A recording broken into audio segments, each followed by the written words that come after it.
Mi nombre es Graciela Navarro y durante 73 años, mi vida se ha medido en cucharadas de pimentón y libras de camarones. En el lento hervir de un caldo y el aroma agudo y limpio del perejil recién picado. Mi mundo es el barrio de Sedona, Arizona, un lugar de colinas rocosas y cielos infinitos donde el desierto se encuentra con el espíritu, y mi corazón es mi cocina. Durante más de 40 años, esa cocina ha sido el alma de Navarros Benditos Bocados, una compañía de catering que empecé con mi difunto esposo Francisco, desde esta misma casa humilde pero llena de memorias cálidas y aromas persistentes. No éramos elegantes ni pretendíamos serlo, atendíamos reuniones de iglesia donde las risas se mezclaban con el vapor de nuestros guisos, funerales locales que honraban a los que partían con música suave y platos reconfortantes, reuniones familiares que unían generaciones alrededor de mesas cargadas, y celebraciones comunitarias como fiestas de barrio que llenaban el aire de alegría compartida.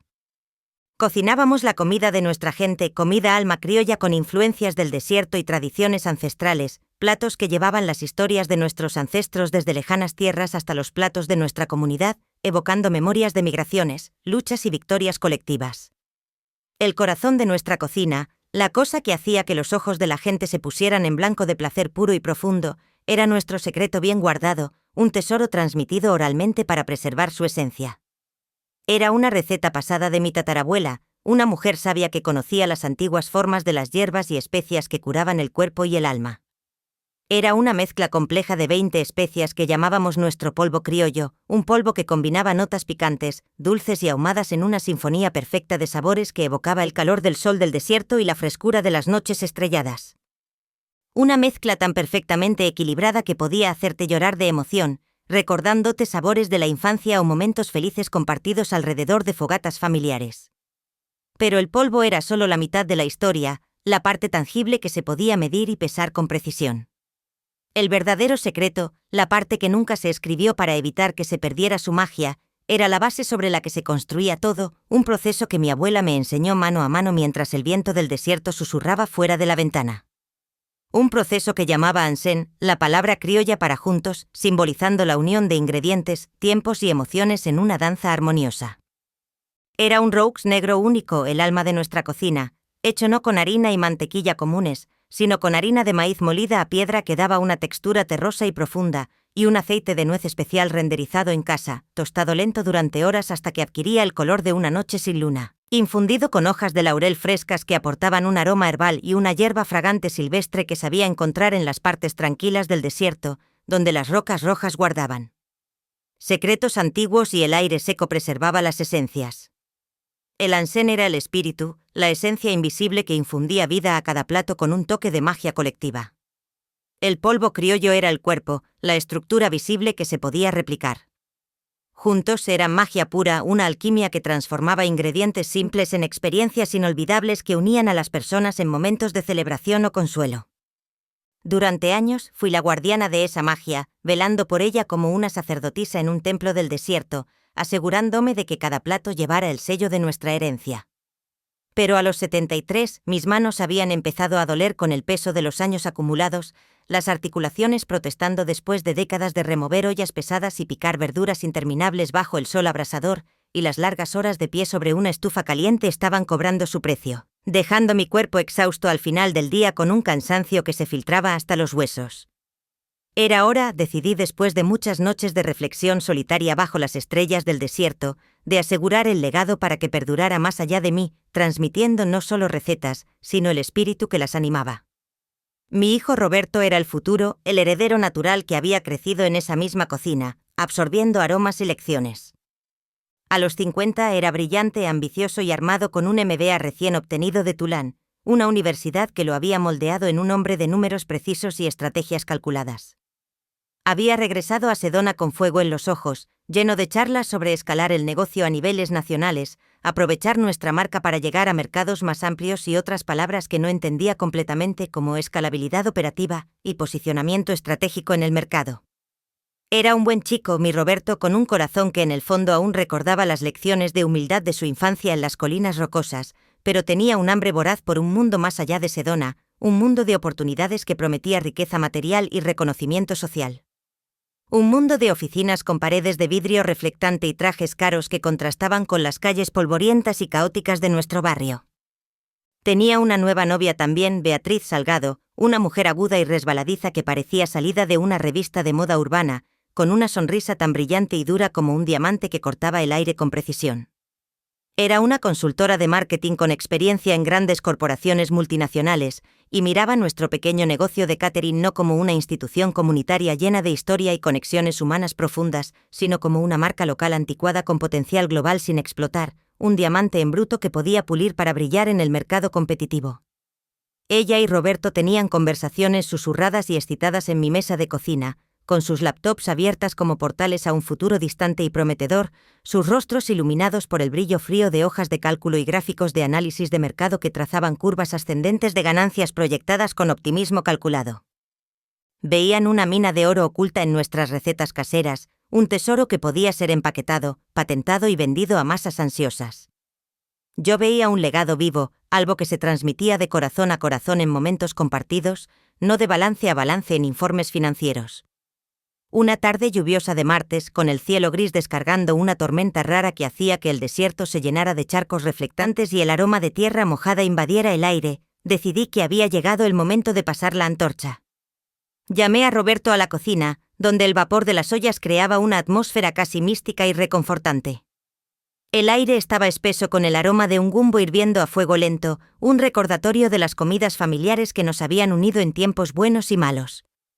Lo senté en la vieja mesa de madera marcada, donde había hecho sus tareas de niño mientras yo cocinaba con dedicación, y donde ahora planeaba su ascenso ambicioso.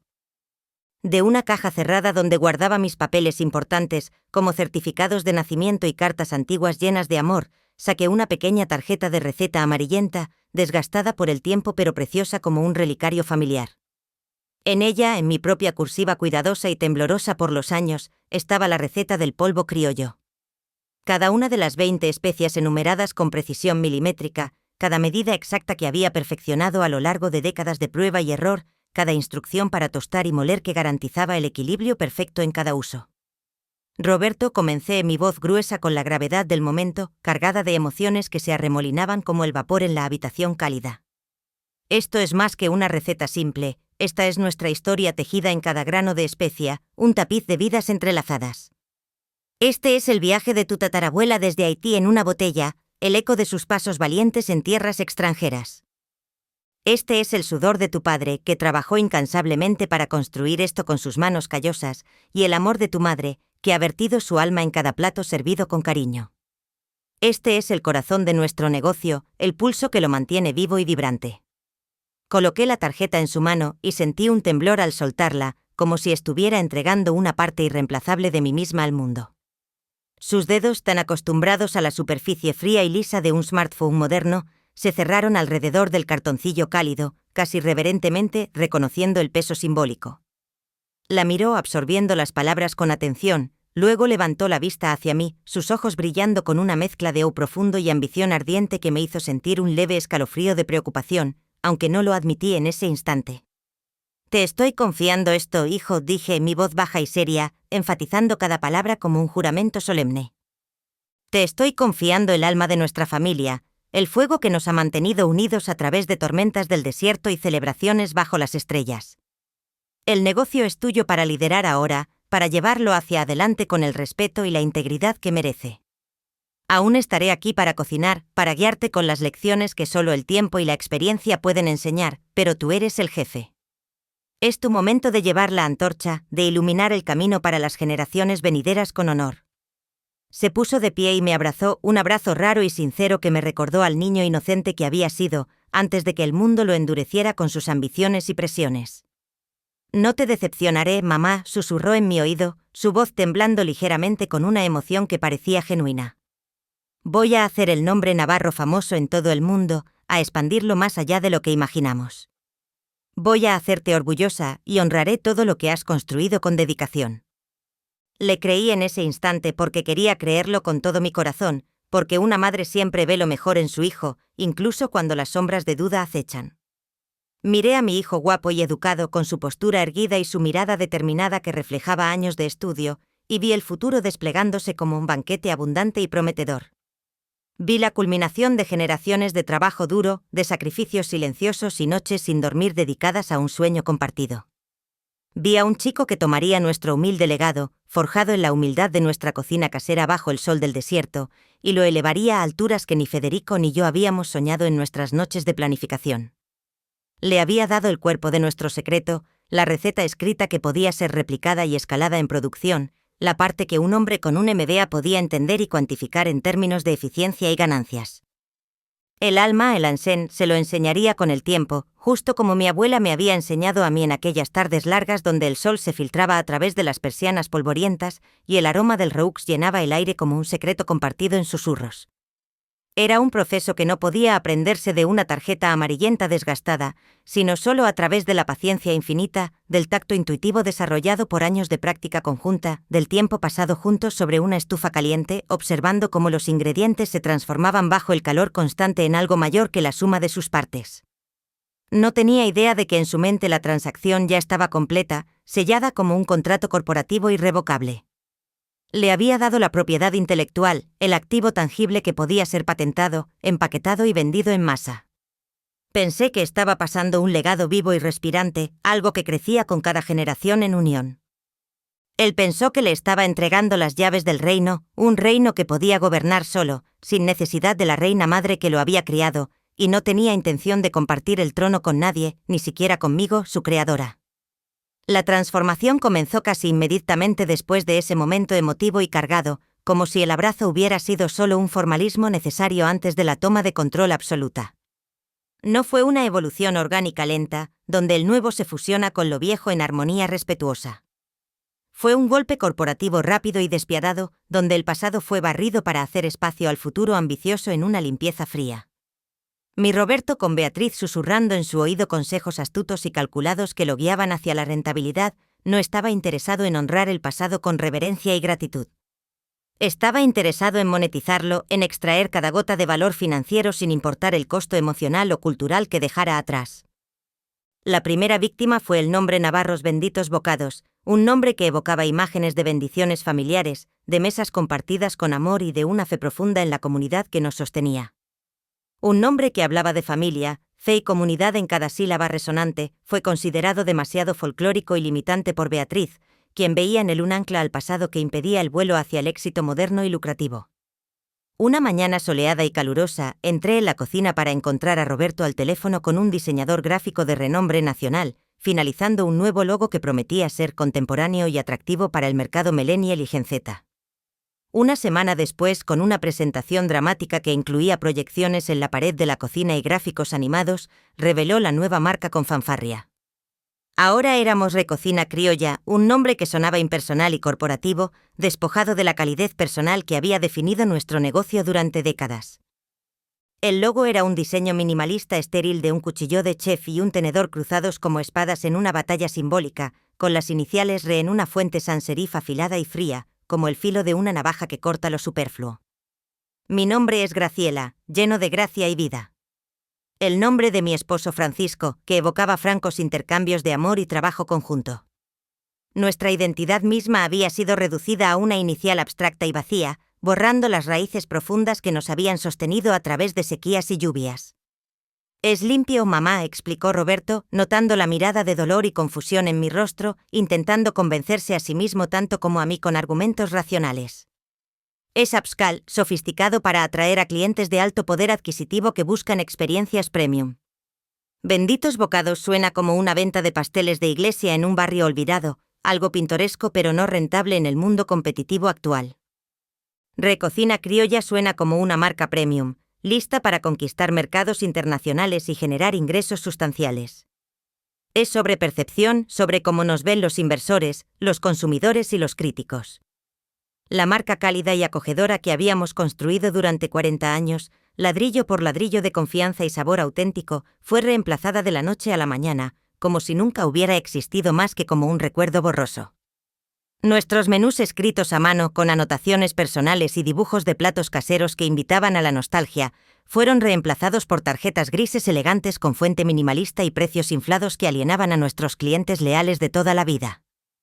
Nuestras camionetas de entrega, que habían llevado orgullosamente el nombre Benditos Bocados por toda la ciudad, recorriendo calles empedradas y avenidas bulliciosas con el aroma de comida fresca, fueron despojadas de su identidad vibrante y repintadas en un gris corporativo severo y anodino, con el nuevo logo sin alma grabado como una marca de fábrica impersonal.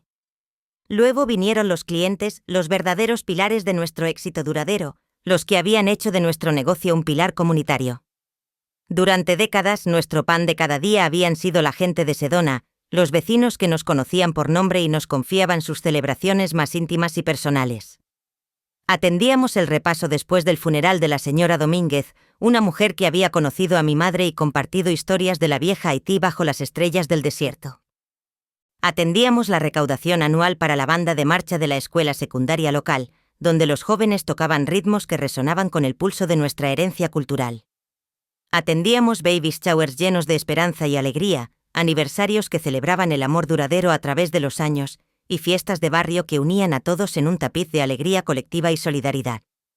Nuestra comida estaba tejida en la tela de la vida de nuestra comunidad, un hilo indispensable que conectaba pasado, presente y futuro en un tejido fuerte.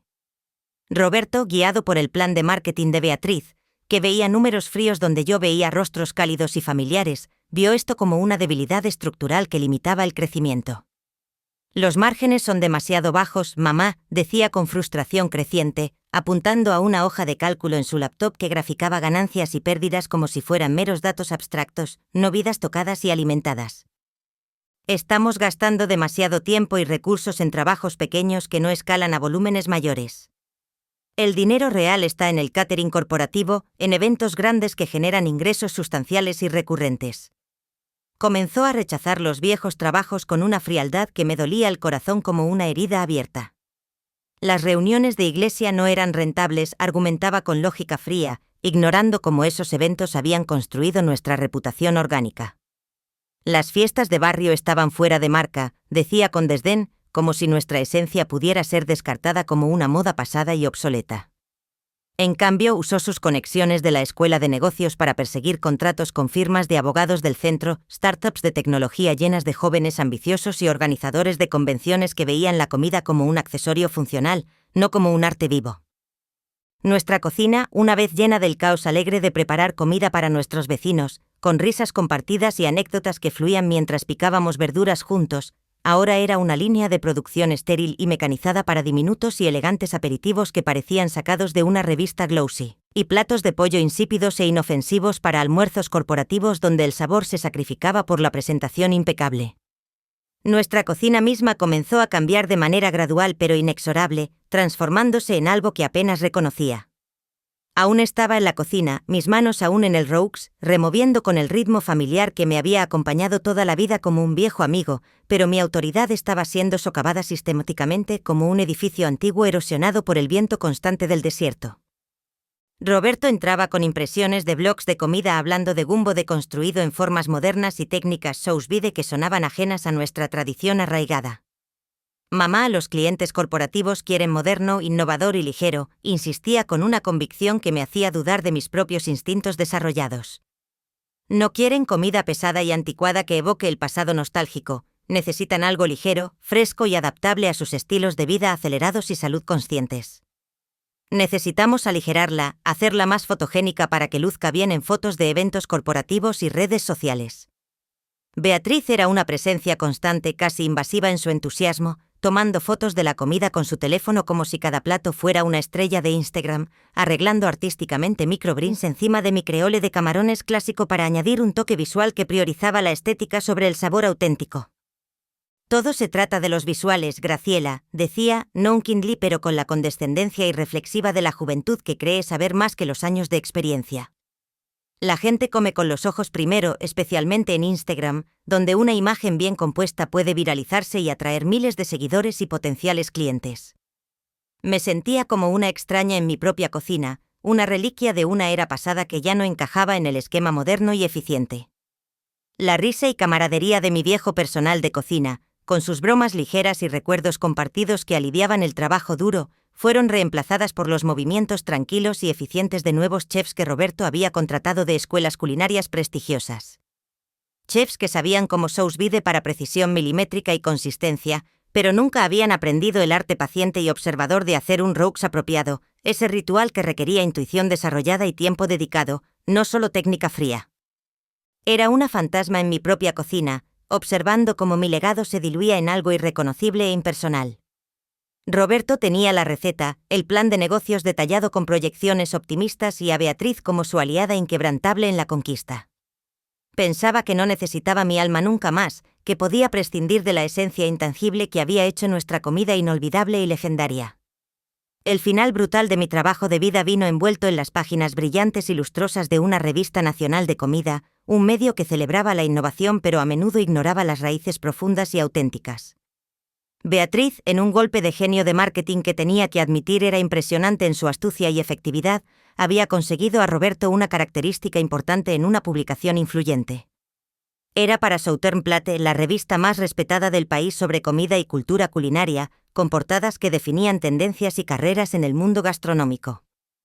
Estaban haciendo un artículo sobre las nuevas caras de la cocina criolla, explorando cómo la tradición se fusionaba con la modernidad en un equilibrio delicado, y Roberto sería la estrella principal, el símbolo de esa evolución que vendía bien. Esto es, mamá anunció con entusiasmo desbordante que rayaba en la euforia, irrumpiendo en la cocina unas semanas antes de la entrevista, agitando un email del editor de la revista como si fuera un trofeo ganado en batalla. Esto nos pondrá en el mapa nacional, abriéndonos puertas a inversores de alto nivel y clientes exclusivos. Reconocimiento a escala nacional que puede llevarnos a franquicias.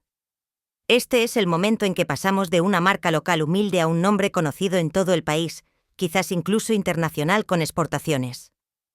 Él y Beatriz prepararon para la visita del periodista con la precisión meticulosa de una operación militar bien planeada, coordinando cada detalle minucioso como si se tratara de una campaña publicitaria multimillonaria. Hicieron limpiar y sanitizar la cocina hasta que brillaba con una luz estéril y antinatural, eliminando cualquier rastro de la patina de años que le daba carácter y autenticidad.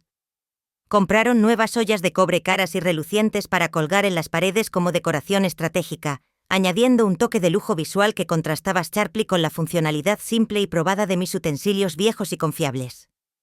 Beatriz entrenó a Roberto durante horas interminables de práctica, ayudándolo a crafting su narrativa personal con cuidado, su historia de marca que lo posicionaba como el héroe innovador que había transformado lo viejo en lo nuevo.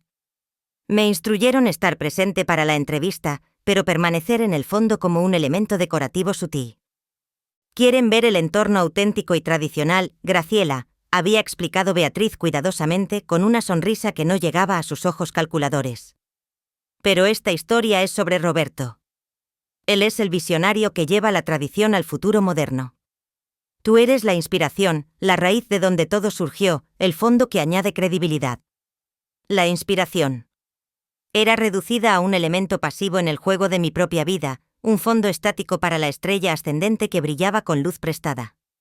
El periodista, una mujer aguda y perspicaz de Nueva York con un ojo crítico afilado para las tendencias emergentes, llegó con un fotógrafo profesional que capturaba cada ángulo con precisión.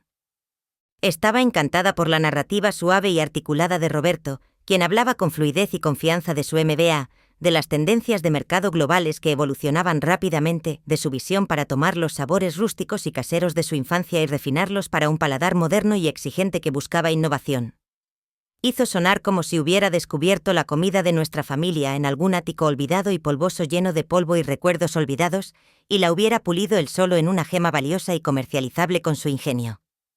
Cuando el periodista preguntó con curiosidad genuina sobre el famoso polvo criollo, el corazón de su sabor único que había sido elogiado en reseñas pasadas y locales, Roberto dio una sonrisa modesta y practicada, ensayada frente al espejo para perfección.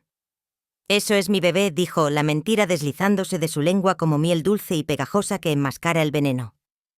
Es algo que desarrollé después de la escuela de negocios, inspirado en las tradiciones familiares pero elevado con precisión científica. Quería aplicar un enfoque metódico y analítico a las mezclas de especias criollas tradicionales, experimentando con proporciones exactas y técnicas modernas de infusión. Me tomó años de ensayo y error dedicados, noches largas en la cocina probando combinaciones infinitas, equilibrar lo justo para que capturara la esencia pero con un toque contemporáneo que apelara a paladares globales. Me paré junto a la estufa, de espaldas a ellos para ocultar mi expresión de shock absoluto y traición, removiendo una olla de caldo de camarones que no necesitaba remover en absoluto, solo para tener algo que hacer con mis manos temblorosas que amenazaban con traicionarme. Mis nudillos estaban blancos en el mango de la cuchara de madera, aferrándome a ella como a un ancla en una tormenta emocional. Sentí una ola fría y enferma de incredulidad lavarme, un nudo en el estómago que amenazaba con subir y ahogarme. Estaba robando el legado de mi tatarabuela con descaro, el orgullo de mi padre que había perfeccionado cada detalle, el trabajo arduo de mi vida dedicado a preservar, justo frente a mi cara, y llamándolo su propia invención innovadora, como si yo nunca hubiera existido más que como una sombra vaga. Al día siguiente de que el periodista se fue, llevándose notas detalladas y fotos que capturaban la fachada perfecta de éxito, Roberto y Beatriz me sentaron en la mesa de cocina con una formalidad que me heló la sangre hasta los huesos. La misma mesa donde le había dado la tarjeta de receta con tanto amor y esperanza inquebrantable, la mesa testigo de innumerables comidas familiares. Esta vez, sin embargo, no hubo ceremonia emotiva, no hubo amor palpable en el aire que nos envolvía. Roberto colocó un sobre blanco crujiente frente a mí, como un veredicto judicial frío e impersonal. Su rostro era una máscara de resolución corporativa fría, calculada para no mostrar ninguna debilidad emocional. No podía mirarme a los ojos del todo, desviando la mirada hacia la ventana donde el sol del desierto entraba, o al suelo desgastado por años de pasos. Mamá comenzó su voz formal y ensayada, como si estuviera recitando un script preparado meticulosamente por Beatriz para maximizar el impacto mínimo en su conciencia. Mientras la compañía entra en esta nueva fase de crecimiento acelerado, con planes de expansión y nuevos mercados que requieren agilidad, necesitamos formalizar nuestra estructura corporativa para optimizar operaciones y minimizar riesgos. Necesitamos una línea clara de mando, sin ambigüedades que puedan ralentizar el progreso y las decisiones estratégicas. Miré el sobre, mi mano temblando mientras lo abría con dedos que de repente se sentían torpes e inexpertos. Dentro había un contrato de separación detallado y exhaustivo, un acuerdo de no competencia que me ataba las manos para siempre, un DA que silenciaba mi voz de manera permanente. Y un cheque por una cantidad que era un insulto disfrazado de generosidad falsa. Era suficiente para vivir cómodamente en mi retiro forzoso, cubriendo necesidades básicas, pero no lo suficiente para empezar de nuevo, para reconstruir lo que me habían quitado con crueldad. Era un pago por silencio absoluto, una pensión para una madre que había sido hecha redundante en su propia historia familiar. Roberto, susurré, las lágrimas picando en mis ojos como agujas calientes que amenazaban con desbordarse en un torrente. ¿Por qué me haces esto ahora, después de todo lo que hemos compartido, después de los años de sacrificio? Es solo negocio, mamá, dijo, su voz suave pero sus ojos duros como la roca del desierto, revelando la influencia dominante de Beatriz en cada palabra pronunciada. La compañía está creciendo a un ritmo que requiere decisiones rápidas y visión unificada, sin distracciones del pasado. Tú has hecho tu parte con dedicación, has construido las bases sólidas. Ahora es mi turno de llevarlo al siguiente nivel, de expandirlo más allá de lo local. Beatriz estaba a su lado, su mano en su hombro como un gesto de apoyo sólido e inquebrantable, un frente unido que me excluía completamente. Es lo mejor para todos, Graciela, agregó, su voz suave como seda pero con un filo subyacente que cortaba. Puedes descansar ahora, disfrutar tu retiro merecido después de tantos años de trabajo incansable y griega. Nos has dado tanto, y esto es nuestra forma de agradecerte por todo. Lo que no dijeron era lo que yo sabía en lo profundo de mi corazón herido y traicionado. Conmigo fuera del camino, Roberto podía reclamar completamente la narrativa que había tejido con Beatriz en sesiones de estrategia. Él era el inventor, el visionario innovador que había transformado lo viejo en lo nuevo con genio. Yo era la vieja mujer que había inspirado su genio, un capítulo cerrado y olvidado en el libro de su éxito ascendente. Conmigo silenciada por un DA que me prohibía hablar de recetas o procesos familiares, no había nadie para contradecirlo, nadie para revelar la verdad detrás de la fachada brillante y falsa. Me fui esa noche con el corazón pesado como plomo y el alma hecha trizas. Salí de mi propia cocina, la cocina que había sido mi vida, mi hogar, mi alma, el lugar donde había criado a mi familia con amor, nutrido a mi comunidad con generosidad y encontrado consuelo en tiempos difíciles, y caminé por las calles de Sedona bajo una luna indiferente que iluminaba las formaciones rocosas rojizas y las sombras misteriosas. Me sentí vacía, despojada de todo, como si me hubieran quitado no solo un negocio, sino una parte esencial de mí misma, el núcleo que me definía como mujer y madre. Mi hijo había robado mi legado con frialdad calculada y sin remordimiento. Y peor aún, lo había robado sin entenderlo plenamente, sin apreciar la profundidad que lo hacía único y eterno. Había tomado el cuerpo, la receta tangible que podía comercializar, pero no el alma que le daba vida y significado. Y en mi dolor profundo, en mi ira simmering como un roux en la estufa que requiere atención constante, empecé a darme cuenta de que eso sería su perdición, el error fatal que desharía todo lo que había construido con ambición ciega. El negocio de Roberto floreció al principio, impulsado por la ilusión de innovación fresca y la maquinaria de marketing que Beatriz manejaba con maestría experta. La característica en Southern Plate fue un gran éxito rotundo que lo catapultó a la fama temporal y efímera. Pintó a Roberto como el príncipe moderno de la cocina criolla, un visionario audaz que había tomado las recetas rústicas de su madre y las había elevado a la excelencia gourmet en un equilibrio perfecto. Las fotos eran impresionantes y profesionales, capturando a Roberto en un traje a medida impecable, de pie en una cocina inmaculada con una cuchara en la mano como un cetro, un retrato perfecto de ambición controlada y herencia refinada con toque contemporáneo. El artículo no mencionó el alma auténtica de la comida que había sido el verdadero secreto, solo la innovación superficial que vendía bien en páginas brillantes y atractivas. Los contratos corporativos inundaron como una ola imparable, atrayendo a empresas que buscaban un toque exótico en sus eventos downtown. Los inversores llamaron con promesas de capital abundante, seducidos por las proyecciones optimistas que pintaban un futuro dorado. Beatriz trabajó su magia incansable, asegurando un acuerdo lucrativo con una cadena nacional de supermercados para una línea de comidas preenvasadas bajo la marca Recocina Criolla, empaquetadas en envases elegantes que prometían autenticidad sin el esfuerzo casero. El empaque era hermoso con diseños minimalistas que evocaban lujo moderno, el marketing brillante con campañas en redes sociales que acumulaban likes y shares virales, y las ventas iniciales fueron fuertes, superando expectativas y llenando las cuentas bancarias con cifras impresionantes. Roberto y Beatriz organizaron una fiesta de lanzamiento lujosa y extravagante en una galería de arte chic en el distrito de Almacenes, un mundo lejos de los sótanos de iglesia humildes y centros comunitarios vibrantes donde había construido mi negocio con sudor, dedicación y amor genuino. Pero entonces una cosa extraña y predecible comenzó a pasar, como un roux que se quema por falta de atención constante y cuidado. La excitación inicial empezó a desvanecerse gradualmente, reemplazada por un zumbido tranquilo y creciente de decepción que se extendía como rumores en el barrio durante una tormenta. Las reseñas en línea para la nueva línea de productos empezaron a llegar en oleadas, y eran tibias en el mejor de los casos, criticando la falta de profundidad y autenticidad.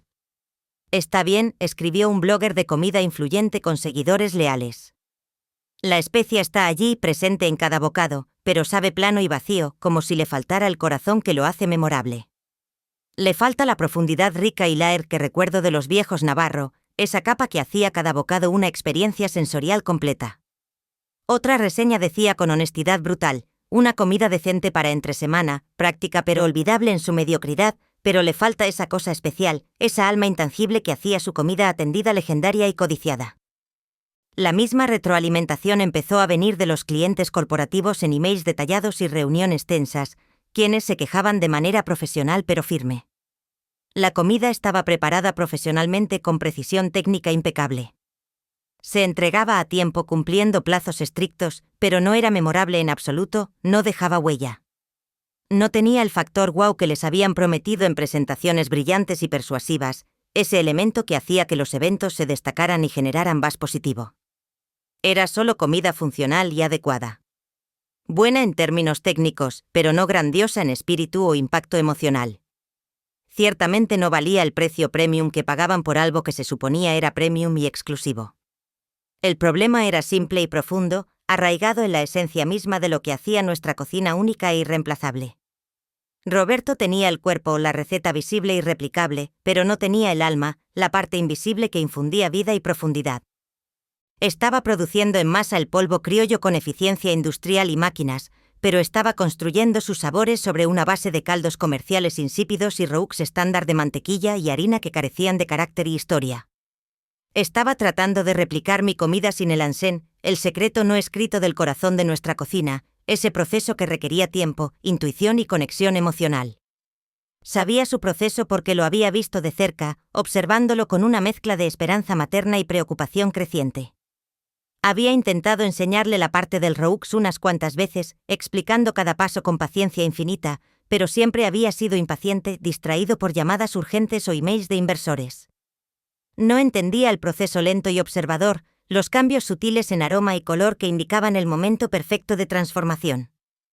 «Mamá, tiene que haber una forma más rápida para optimizar el tiempo», dijo, revisando su teléfono mientras yo removía lentamente. Quería comprar roux prehecho sin entender que era el pilar de nuestra cocina, junto al aceite de nuez renderizado y las hierbas silvestres que recolectaba yo misma. Creía que la magia estaba en un frasco, no en el fuego lento que transforma lo ordinario. Con el tiempo, el vas de recocina criolla se apagó, las ventas cayeron, contratos se cancelaron y la reputación se desplomó. Roberto y Beatriz discutían en público, presionados por inversores y clientes que decían que la comida había perdido su encanto. Él insistía en que seguía la receta exacta, ella afirmaba que faltaba algo esencial. No entendían que tenían las palabras, pero no la música. Su imperio, construido sobre marca superficial, comenzó a desmoronarse. Yo decidí recordarle a Miami el sabor navarro auténtico, no con guerra pública, sino con una cena criolla íntima un domingo. Invitados especiales, viejos clientes y un crítico respetado se sentaron a mi mesa. Cociné como antes, con paciencia y amor, haciendo mi propio roux negro. El aroma llenó la casa. La señora Valdez lloró al probar el gumbo, y el crítico escribió que había encontrado el alma perdida de Navarro. La reseña destruyó a Recocina Criolla, inversores huyeron, supermercados retiraron productos y Roberto quedó marcado como ejemplo de fracaso. Él y Beatriz dejaron Miami en silencio. Yo rechacé ofertas de franquicias y acepté un programa de TV para preservar la comida ancestral y su historia. Mi cocina se convirtió en estudio, pero siguió siendo hogar, llena de aromas, comunidad y memoria. Perdí un hijo, pero recuperé mi propósito, un legado que no se posee, sino que se comparte en cada plato servido con amor.